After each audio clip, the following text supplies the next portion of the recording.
Okay, yeah, I've uploaded some new photos for people to play around with.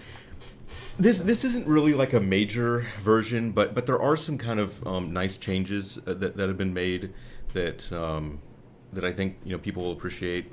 It I mean, the nicest thing probably is that it changes the enemy behavior so that the enemies aren't always just charging at you if they can charge.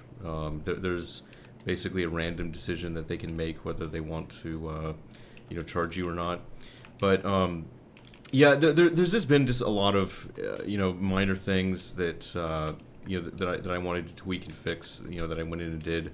A lot of changes to the behavior of the destructible objects in the environment.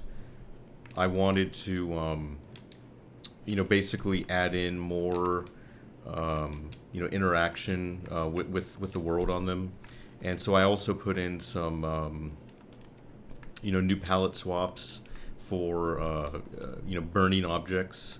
So like now the objects that you can pick up, like beer cans and whiskey and everything, if you throw a grenade at those can all burn now. There have been a lot of really like nice subtle changes to the behavior on the grappling. So before, there used to be like really simple logic with basically air grabs, where essentially before, if Hager's velocity was negative, in other words, if he was basically still jumping upwards into the air, that is when you would allow basically like an air grab to happen. But now it's a little more subtle, and so basically I'm just saying like, so if Haggard jumps, I'm basically just calculating how high in the air he is, and basically depending on his height in the air, that is now what determines whether an air pile driver can happen. And so the nice thing about it is that he can actually catch people in midair while he is falling down now, and so I can demonstrate that here, where like, see how even though like just right there he was actually, his velocity was positive and he was going down, it still let him do the the air grab.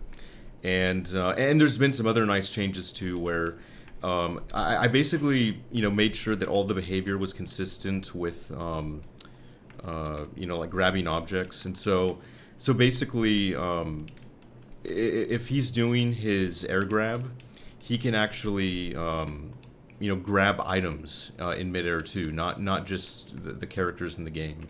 So for example, let me clear these guys out. But see, if I throw up this in the air, see how I could catch the Molotov in midair.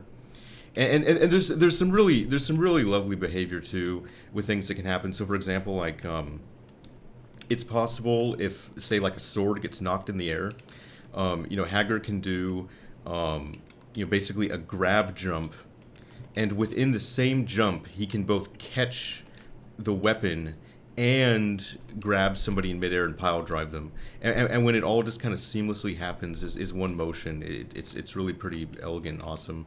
And that was really one of the reasons that I wanted to do it. I really wanted to unify that behavior to allow for that kind of thing to happen. So it feels really good. It really I think just kind of put the button on that behavior, and it feels really nice. So yeah, so it's a minor version. There isn't a lot in there that's earth shattering. I'm still fixing. You're doing a lot of testing, fixed a few crashes here and there. So it's a little more stable too. There have also been some just optimizations and minor things. So yeah, it's a minor version, but it's still just kind of inching forward. The other thing that I wanted to just briefly mention too is, even though this has nothing to do with Final Fight, you know a lot of people are talking about like the Cyberpunk game, and everybody seems to have put their hopes and dreams on this game, and I'm telling you right now, man, that game is going to be a disappointment. Like I said, just based on the videos I've seen, I can already tell that the game isn't that good. Every time they show combat in the game, it looks bad. That company hasn't released a game with good combat yet. Like the melee combat in the Witcher games has always been fucking atrocious. It's not going to be that good, man. So like I wouldn't get my hopes up on that thing. I mean, and really the thing that's funny too, it's like for some reason everybody talks about, like the story and the the dialogue and the writing in these CD Projekt games, which I really kind of find amusing because the writing in those games is always infantile and terrible. I mean, see, here's the thing. I mean, just do this experiment if you played any of those games. Think about like all the characters that you encounter in those games, and notice how every single character in every single game they make is always this like emo douchebag, and every line of dialogue is always like this like really dark and depressing shit, and it's always I mean it's always it's trying so hard to be edgy, and the problem with it is, and the reason it doesn't work is because there's no variety. There's absolutely no variety at all in any of the writing, and so I mean basically things are defined by contrast. I mean if you think about actual good writing, with good characters. I mean, it's people recognize that there are some happy-go-lucky characters, and there are some emo, dark, depressing characters, and so there's a wide range between. It is. I mean, like if every single fucking character in your game is this dark emo douchebag who's on the verge of committing suicide and talking about how terrible the world is, it just gets old because they're all the same. I mean I'm sure the people you interact with in real life. I mean there's people are different. People aren't all the same, and that's the fundamental problem I have with it. I mean it's like I mean basically the closest analogy I can think of is every character's dialogue in a CD Projekt Red game. Every character's dialogue sounds like the lyrics to a Trent Reznor song. Okay? I mean, like, every fucking character, can't speak like the lyrics to a Nine Inch Nails song, okay? It just gets fucking old after a while.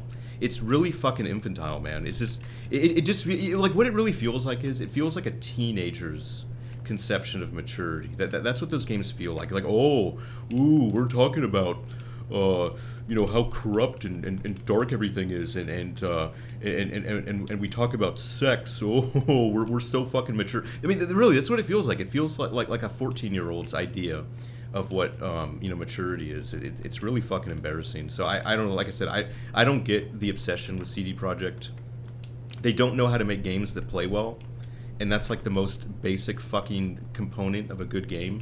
So have fun with that. But yeah, I'm just telling you right now, like, just so this is documented, it's gonna be a fucking disappointment. I can. It's just plain as day. It's just obvious. So one final note. There was that Capcom hack where they leaked a bunch of data. They leaked the source code for Devil May Cry 2 for the PlayStation 2. And they basically leaked a bunch of crap. But here's the other really interesting thing. According to the leak, apparently Capcom is actually going to make a Final Fight remake that's scheduled to come out in 2024. So that'll be interesting. It'll be interesting to see what they come up with. I have the feeling that just based on the timeline, it's actually going to be like a 3D game, and they're probably going to spend some money on it. Like I don't think it's going to be a kind of budget deal like like Streets of Rage 4 was. I think they're actually spending some money on it because otherwise I can't see why it would take that long. It shouldn't be that far off. So it'll be interesting to see what they come up with. I mean, knowing Capcom, they'll fuck it up. It'll be terrible, but still, it's kind of it's always kind of neat to see another Final Fight game. They in the same leak, they mentioned that Capcom is actively looking at like social justice issues, making sure that games were sensitive to LGBT community, people and everything. I mean, it just makes me laugh because I'm just thinking, there is no fucking way you can make a game that is any fun if that's actually like what you're, you know, consciously thinking about. I mean that's something that has to be organic. It can't be something that, you know, you go down a checklist and make sure that you meet the quota there. It's pretty fucking weird, man. So in any case, you can see the description for the photos, and you know, have fun with that.